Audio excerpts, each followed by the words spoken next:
Assalamualaikum dan salam sejahtera. Saya Nur Alisa binti Muhammad Zainuddin akan membentangkan mengenai bab 6 iaitu darurat. Di sini saya akan membincangkan mengenai darurat Tanah Melayu iaitu darurat yang diisytiharkan oleh Kerajaan British di Tanah Melayu dari tahun 1948 sehingga tahun 1960. Darurat ini bermula selepas pendudukan Jepun pada tahun 1942 sehingga tahun 1945. Hal ini terjadi apabila tentera Jepun telah menyerah kalah kepada British pada 15 Ogos 1945 dan PKM iaitu Parti Komunis Melayu telah mengambil kesempatan ini untuk kuasai Tanah Melayu. Ramai orang telah dibunuh dengan kejam terutamanya dalam tempoh 3 minggu kekosongan kuasa yang disebabkan oleh tentera British belum tiba di Tanah Melayu. Pembunuhan 3 orang pengurus ladang berbangsa Eropah di Sungai Siput Perak pada tahun 1948 telah menyebabkan kerajaan persekutuan mengisytiharkan darurat di seluruh Tanah Melayu. Definisi darurat. Darurat ialah pengisytiharaan oleh kerajaan di mana kuasa diperuntukkan oleh perlembagaan bagi mengawal keadaan huru-hara. Tujuannya ialah untuk jamin keselamatan negara walaupun dikatakan bertentangan dengan hak asasi manusia. Menurut perkara 149 sehingga 151 Perlembagaan Persekutuan Malaysia bahagian 2, hanya YDPA sahaja yang mempunyai kuasa untuk isytihar darurat. Dan menurut Gulick dan Barber, darurat ni sama artikan dengan peperangan. Tetapi perkataan ini tidak pernah digunakan di Tanah Melayu kerana untuk melindungi kepentingan ekonomi British di Tanah Melayu ketika itu. Menurut Thomson, darurat dibahagikan kepada 3 peringkat iaitu pada peringkat pertama ialah build-up period di mana ia merupakan tempoh kerajaan mengubal polisi dan mengambil langkah permulaan. Kemudian dia berakhir dengan pembunuhan Sir Henry Gurney dan dengan pelantikan Sir Gerald. So pada peringkat kedua ialah pada tahun 1992 dan 1954 di mana usaha-usaha membanteras komunis berakhir dengan rundingan baling. Peringkat ketiga ialah mopping on period iaitu operasi banteras komunis sehingga mereka berundur ke sempadan Malaysia-Thailand. Seterusnya saya akan menerangkan mengenai fahaman komunis, kemunculan fahaman komunis. Fahaman komunis ataupun komunisme telah diasaskan oleh Karl Marx di Eropah pada pertengahan abad ke-19. Ia merupakan satu ideologi yang menentang gol pemerintah tradisional, feodalis, imperialis secara kekerasan untuk digantikan dengan pemerintahan yang berasaskan fahaman komunis. Fahaman komunis ialah satu ideologi yang memilik negarakan segala perusahaan dan tanah di bawah kuasa pemerintah. Sistem ekonomi dikawal oleh kerajaan iaitu hak milik negara. Sistem pemerintahan berbentuk diktator. Sejarah penubuhan komunis. Okey, pada 1999, persidangan antarabangsa Republik Soviet ketiga memutuskan untuk sebar ideologi komunis ke seluruh negara. Lalu Moskow tubuhkan Komintern iaitu Komunis Internasional. Kemudian ideologi ini merebak dengan pantas dan pesat di Eropah dan dianuti oleh beberapa buah negara terutamanya Rusia dan China. Kemudian pada tahun 1912, Komintern tubuh Parti Komunis di China. Pada tahun 1922, Parti Komunis Nanyang ditubuhkan di Singapura. Dan berikutnya tahun 1930, Parti Komunis Malaya PKM telah ditubuhkan dan Fu Taching telah dilantik sebagai Setiausaha Agung. PKM Malaya dan Singapura berada di bawah kawalan langsung Komintern Hong Kong ketika itu. Penubuhan Parti Komunis Malaya ataupun PKM. PKM ni telah ditubuhkan pada April 1930. Tujuannya untuk menentang penjajah dan dirikan negara komunis. PKM lebih banyak mempengaruhi kaum Cina berbanding kaum Melayu dan India kerana kesan penjajahan Jepun dan ideologi komunis yang sedia wujud di Cina. Oleh itu, buruh-buruh dari Cina ni memang yang datang ke Tanah Melayu sudah membawa bersama ideologi komunis dengan mereka. Kewujudan Parti Komunis Cina PKC mendapat perhatian penduduk Cina di Tanah Melayu. Gerakan komunis di Tanah Melayu terjadi kerana pengaruh Parti Komunis Indonesia iaitu PKI. Tan Melaka dan Alimin iaitu pemimpin PKI mendesak PKC untuk mengembangkan sayap ke Singapura dan Tanah Melayu. Oleh itu, pada November 1927, PKC telah membentuk satu pertubuhan komunis iaitu Parti Komunis Nanyang ataupun PKN. Kemudian, PKN telah menggunakan Kesatuan Sekerja Umum Nanyang dan Liga Belia Komunis sebagai pusat kegiatan mereka di Tanah Melayu. Hal ini telah menyebabkan majikan dan pekerja sering berbalahan atas alasan pengeksploitasian pekerja. Dan sejurusnya telah mengakibatkan banyak siri pemogokan di kalangan pekerja berlaku atas hasutan PKM. Oleh itu, pemimpin-pemimpin Kesatuan Sekerja Umum Nanyang ini ditangkap dan parti ini diharamkan oleh British. Faktor-faktor perkembangan pengaruh komunis di Tanah Melayu. Antara sebab pengaruh komunis berkembang di Tanah Melayu adalah kerana parti yang mirip kecinaan yang dimonopoli oleh orang-orang Cina. Kemudian kerana perang antara Cina dan Jepun yang meletus pada tahun 1937. Selain itu kerana pemimpin baru PKM iaitu Loy Tat yang telah menubuhkan organisasi baru untuk memantapkan jentera parti. Seterusnya kerana hubungan yang dijalinkan dengan puak kiri dan radikal Melayu dari KKM yang di mana puak-puak ini memegang satu prinsip yang sama iaitu untuk membebaskan Tanah Melayu daripada penjajah. Kemudian sekali kerana keadaan semasa di Tanah Melayu ketika itu berlakunya kemelesetan ekonomi yang telah menyebabkan banyak buruh dibuang kerja.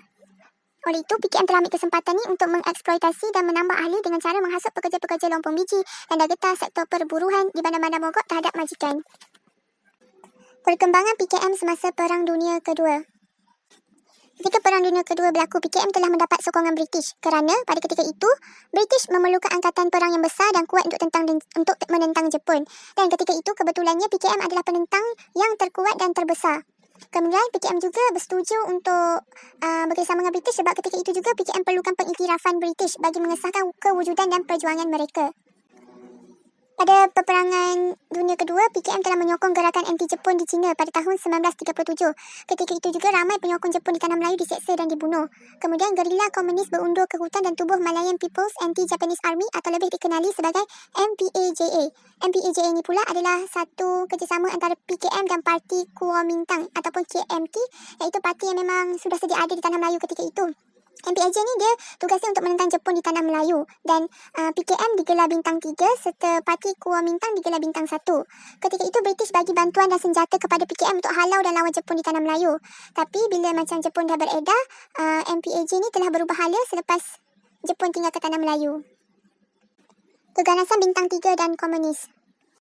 Pengunduran Jepun di Tanah Melayu telah menyebabkan kekosongan politik selama 14 hari. Kemudian MPAJ ketika itu konon-konon telah dapat arahan daripada pusat untuk kuasai Tanah Melayu dan mereka telah kibarkan bendera komunis dan balas dendam. Seperti yang saya dah terangkan tadi, MPAJ juga dikenali sebagai bintang 3. So bintang 3 ni sangat zalim dan ganas. Sebagai contoh, dia orang kenakan cukai, geledah rumah, rampas barang penduduk, sekat jalan raya. MPAJ ni juga sangat kejam terhadap orang Melayu terutamanya. Sebagai contoh yang dapat dilihat ialah mereka mengurung orang-orang Melayu, mereka menyeksa, menikam, mengelar, tanam hidup-hidup, ikat dalam guni, campak ke dalam sungai hidup-hidup, dan mereka juga mengganggu kegiatan agama orang Melayu iaitu surau dan masjid. Mereka larang orang Melayu untuk berkumpul di surau dan masjid dan mereka mencemari masjid dan tidak menghormati Al-Quran. Konflik perkauman Melayu dan Cina. Ianya bermula di Batu Pahat dan Air Hitam dan kemudian merebak ke seluruh Johor dan negeri-negeri semenanjung Tanah Melayu. MPAJ bunuh dan mencederakan orang-orang Melayu. Konflik serius. Ketika itu, Kampung Bekor, Manong, Perak pada 6 Mac 1946 telah diseram oleh PKM. Akibatnya 40 rumah terbakar dan 80 orang Melayu dan kanak-kanak mati dibunuh. Ketika itu, orang Melayu hanya bergantung kepada golongan agamawan. Tuan Guru Haji Mokhtar di Batu Pahat menyatukan orang Melayu untuk memerangi komunis. Tokoh lain terlibat ialah Kiai Saleh bin Abdul Karim, penghulu Muhammad Karim. Mereka membentuk gerakan Muhammadiyah dan Datuk Wan Jaafar turut menyumbang kepada pembatasan komunis di Tanah Melayu ketika itu. Akhirnya, ketegangan Melayu dan Cina dapat diatasi dengan cara pembentukan pentadbiran tentera British, PTB, tetapi konflik kaum yang dicetus oleh Jepun dan komunis lanjut sehingga 1950-an. Kemaraan PKM. PKM sedar tindakan agresif iaitu sabotaj industri dan ekonomi tak berjaya, maka mereka beralih ke kegiatan senjata bercorak perang gerila. Qing Peng iaitu setiausaha agung PKM baru telah mengisytiharkan perang gerila besar-besaran terhadap pentadbiran British di Tanah Melayu. Pada Mac 1948, dia telah keluarkan 3 arahan baru iaitu kesemuanya menjurus kepada persiapan melancarkan pemberontakan. Pada April dan Mei 1948, berlaku mogok di Singapura dan telah merebak ke seluruh negara. PKM juga turut mensasarkan perusahaan yang asas iaitu buruh dan estet serta buruh estet dan lombong biji timah telah diugut, kilang getah telah dibakar, kontraktor pengurus buruh yang tak beri kerjasama kepada PKM akan dibunuh.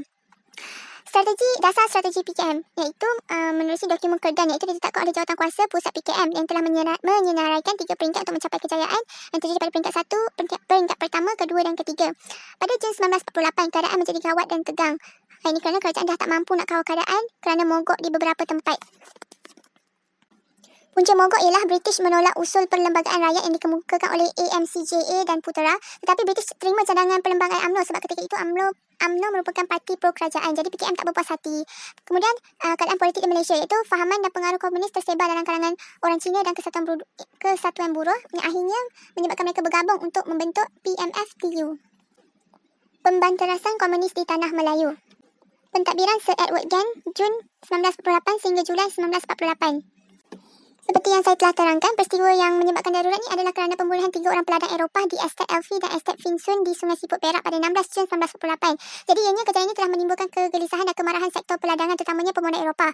Keadaan menjadi tak terkawal, maka berlakulah pengisytiharan undang-undang darurat di Perak dan Johor. Pada 18 Jun 1948, darurat ini telah diisytiharkan di seluruh Tanah Melayu. Sir Edward Gen telah dipanggil balik ke London untuk laporkan keadaan Tanah Melayu dan usaha untuk menangani masalah pemberontakan senjata di Tanah Melayu. Pada 24 Jun 1948, Sir Edward Gen telah tinggalkan Tanah Melayu. Malangnya pada 4 Julai 1948, beliau telah terbunuh kerana kemalangan udara, pelanggaran sawat dengan Swedish Sky Master. Pentadbiran Sir Alec Newbold pada Julai 1948 sehingga Oktober 1948. Beliau telah menggantikan Sir Edward Gen, telah menguatkuasakan undang-undang darurat dan peraturan yang berkait dengannya, dan beliau telah bekerjasama dengan Singapura untuk membanteras komunis.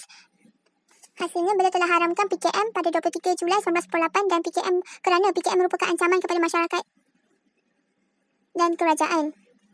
Beliau juga telah harangkan politik pergerakan kiri iaitu MPA JESKA, NDYL, PETA, Awas Hizbul Muslimin dan memutuskan sebarang saluran hubungan PKM. Kemudian tentang hal ini, PKM ini telah teruskan usaha untuk tubuhkan juga kerajaan komunis di Tanah Melayu dengan cara bekas-bekas anggota MPAJA ini menubuhkan MPABA. Iaitu kemudian mereka menukar nama kepada MNLA untuk tarik balik sokongan kaum Melayu. Pentadbiran Sir Henry Gurney, Oktober 1948 sehingga Oktober 1951. Sir Henry Gurney telah menambah anggota keselamatan dan turut mengubat undang-undang darurat untuk atasi pemberontakan revolusi bersenjata PKM. Kemudian beliau telah menubuhkan jawatan kuasa eksekutif perang untuk mengendalikan urusan perang harian dan dibahagikan masing-masing dibahagikan kepada tugas iaitu persekutuan untuk menguruskan majlis gerakan darurat negeri, jawatan kuasa eksekutif perang negeri dan daerah untuk jawatan kuasa eksekutif perang daerah. Beliau juga turut menubuhkan perisikan yang diberi nama cawangan khas yang diletakkan di bawah cawangan khas yang diberi nama M15 dan M16. Cawangan khas ini dipertanggungjawabkan untuk mengumpul maklumat, mencerahkan, menilai dan menyebarkan hal-hal maklumat keselamatan kepada pihak-pihak tertentu. Seterusnya, saya akan menerangkan tentang polisi umum sosial, ekonomi dan politik. Pertama sekali adalah mengenai pendaftaran kebangsaan. Pendaftaran kebangsaan telah diperkenal pada Mac 1949 dan setiap orang yang berumur 12 tahun dikehendaki mendaftar dan membawa kad pengenalan. Dan Sekatan Jalan Raya juga diadakan untuk pemeriksaan. Seterusnya, rancangan BRICS. Rancangan BRICS ni tujuan dia untuk melemahkan gerakan komunis. Terbahagi kepada dua bahagian iaitu pertama untuk tempatkan semula setinggan di Kampung Baru dan yang kedua ialah Operasi Lapar. Yang untuk menempatkan semula setinggan di Kampung Baru ni adalah pembukaan Kampung Baru ni bertujuan untuk menyekat bekalan makanan dari sampai kepada komunis. Kemudian Kampung Baru ini juga terdapat banyak, antaranya ialah Home Guards iaitu pasukan kawalan kampung. Seterusnya bekalan air dan elektrik dan akhir sekali terdapat sekolah dan perkhidmatan awam. Matlamat Kampung Baru ni ada untuk jamin keselamatan penduduk, untuk memberi kerjasama penduduk, untuk mendapatkan kerjasama penduduk untuk beri maklumat tentang pergerakan komunis, untuk memutuskan hubungan komunis dan orang awam, dan untuk memaksa komunis keluar untuk mendapatkan bantuan makanan. Operasi Lapar pula untuk mengenakan sekatan dan kawalan ketat terhadap pembelian, penjualan, penyimpanan dan pengangkutan bekalan makanan. Kad catuan diperkenalkan supaya makanan tidak sampai ke tangan komunis. Kad catuan juga menghadkan pembelian makanan seperti yang telah ditetapkan oleh British. Seterusnya, pelantikan Sir Gerald Templer pada Februari 1952 sehingga Mei 1994 dan telah wujud rancangan Templer. Pada Oktober 1951, Sir Henry Gurney telah dibunuh semasa dalam perjalanan ke Bukit Fraser. Jadi British telah berazam lebih kuat untuk hapuskan komunis. Kemudian pada Februari 1952, British telah melantik pesuruhjaya yang baru iaitu General Sir Gerald Templer. Dan beliau telah mengenakan langkah ketenteraan yang merangkumi perbesar dan perkuat angkatan bersenjata, menubuhkan pasukan pengawal kampung, lancar serang hendap ke atas komunis, dapatkan bantuan ketenteraan daripada British dan negara Commonwealth, mengawasi laluan kapal di perairan, perjanjian dengan Thailand untuk banteras komunis. Beliau juga telah menyekat bekalan makanan, ubatan, maklumat dan wang. Dan beliau juga telah melancarkan perang psikologi, iaitu untuk mengeratkan perpaduan kaum. Antara rancangan perang psikologi termasuklah melonggarkan syarat kerakyatan bagi bukan Melayu, memperkenalkan pilihan raya majlis peringkat negeri, tawaran hadiah bagi yang berjaya menangkap atau membunuh gerila komunis, pengampunan bagi anggota komunis yang menyerah diri, risalah dijatuhkan dengan pesawat dari udara tentang pengampunan ini, macam diorang war-warkan menggunakan risalah yang dijatuhkan dari pesawat. Dan kemudian mengadakan soalan selidik dan lawatan ke Kampung Baru. General Sir Gerald Templer juga telah memperkenalkan kawasan hitam dan putih, iaitu kawasan putih ni bebas dari anarki komunis dan peraturan perintah berkurung dan darurat dilonggarkan, manakala kawasan hitam kawasan yang penuh dengan kegiatan komunis dan kawalan ketat khususnya ke atas bekalan makanan dijalankan. Selanjutnya saya akan menerangkan mengenai rundingan baling yang berlaku pada 28 sehingga 29 Disember 1955. Pada tahun 1955, kedudukan komunis merosot disebabkan beberapa faktor seperti kurang sumber makanan, lemah semangat dan pemberontakan yang gagal. Ketika itu, Pilihan Raya Umum 1955, Tunku Abdul Rahman telah dilantik menjadi Ketua Menteri Tanah Melayu dan beliau telah menawarkan pengampunan bagi komunis yang menyerah diri secara sukarela dan tidak dihukum. Dan akibat sedar daripada kemerosotan komunis ni, Chin Peng selaku Setiausaha PKM telah mengutuskan surat untuk adakan rundingan dengan pihak kerajaan. Maka satu perjumpaan telah diadakan di Sekolah Rendah Kebangsaan Putra di Baling Kedah pada 28 Disember 1955. Terdapat beberapa pihak kerajaan dan pihak komunis yang terlibat, dan seperti contoh pihak kerajaan yang terlibat ialah Tunku Abdul Rahman, David Marshall dan Tun Tan Celok, manakala pihak komunis ialah Chin Peng, Rashid Maidin dan Chin Tian. Beberapa syarat telah diadakan oleh pihak komunis iaitu untuk memohon menjadi sebuah parti yang sah di sisi Undang-Undang Tanah Melayu, dan untuk mereka juga turut memohon pembebasan tanpa syarat dan bergerak bebas dalam masyarakat, tetapi permohonan ini telah ditolak oleh Tunku Abdul Rahman dan Kerajaan Tanah Melayu. Pada 1997, Tunku Abdul Rahman mengisytiharkan pengampunan beramai-ramai bagi komunis yang menyerah diri dan telah menawarkan ganjaran besar bagi yang memberi maklumat tentang kegiatan komunis. Faktor kejayaan British membanteras komunis. Salah satu faktor kejayaan British membanteras komunis ialah kerana sokongan Raja-Raja Melayu kepada British. Ketika berlaku perusuhan kaum antara Cina dan Melayu, Sultan dan Raja-Raja Melayu memainkan peranan yang sangat penting untuk meleraikan ketegangan tersebut. Kemudian Melayu juga terikat dengan konsep daulah dan tulah yang memudahkan British untuk menggunakan faktor ini untuk mendapatkan sokongan orang Melayu untuk membanteras komunis. Selanjutnya kerana Perang Saraf. Perang Saraf ni telah menawarkan hadiah kepada orang ramai yang bekerjasama untuk membantu kerajaan menangkap komunis. Kemudian telah berjaya menanam kebencian orang ramai terhadap komunis dan telah menjayakan pelaksanaan kawasan hitam dan putih. Seterusnya, masalah dalam PKM. Masalah dalam PKM ni adalah kerana kesilapan strategi dan teknik semasa lancarkan pemberontakan. Akhir sekali kerana penubuhan Parti Perikatan. Terdapat 3 pertubuhan parti politik mewakili 3 kaum utama tanah Melayu iaitu Melayu, Cina dan India. Iaitu bagi kaum Melayu, UMNO, Cina MCA dan India MIC. Perjuangan cita-cita untuk cepatkan kemerdekaan telah mendapat sokongan majoriti rakyat tanah Melayu ketika itu. Implikasi darurat. Antara implikasi darurat pertama sekali yang jelas kita dapat tengok adalah mencetuskan sentimen perkauman. Kemudian menyebabkan penempatan berasingan mengikut kaum. Kebanyakannya India tinggal di estate, Cina di bandar dan Melayu di kawasan perkampungan. Seterusnya peningkatan kos perbelanjaan. Di samping itu mempercepatkan kemerdekaan tanah Melayu. Dan akhir sekali mengakibatkan demokrasi hampir terancam. Seterusnya, sebelum saya akhiri pembentangan saya ingin berkongsikan beberapa darurat yang pernah berlaku di Malaysia. Pertama sekali ialah darurat tanah Melayu, iaitu darurat yang telah saya terangkan sebentar tadi, yang berlaku pada 1948 sehingga 1960. Kemudian darurat konfrontasi yang berlaku pada September 1964. Kemudian darurat Sarawak yang berlaku pada 14 September 1966. Dan kemudian darurat rusuhan kaum iaitu pada 16 Mei 1969. Di samping itu darurat Kelantan yang berlaku pada 1977. Dan akhir sekali darurat Jerbu yang berlaku pada beberapa tahun iaitu pada tahun 1997, 2005 dan 2013. Itu sahaja daripada saya. Sekian, terima kasih.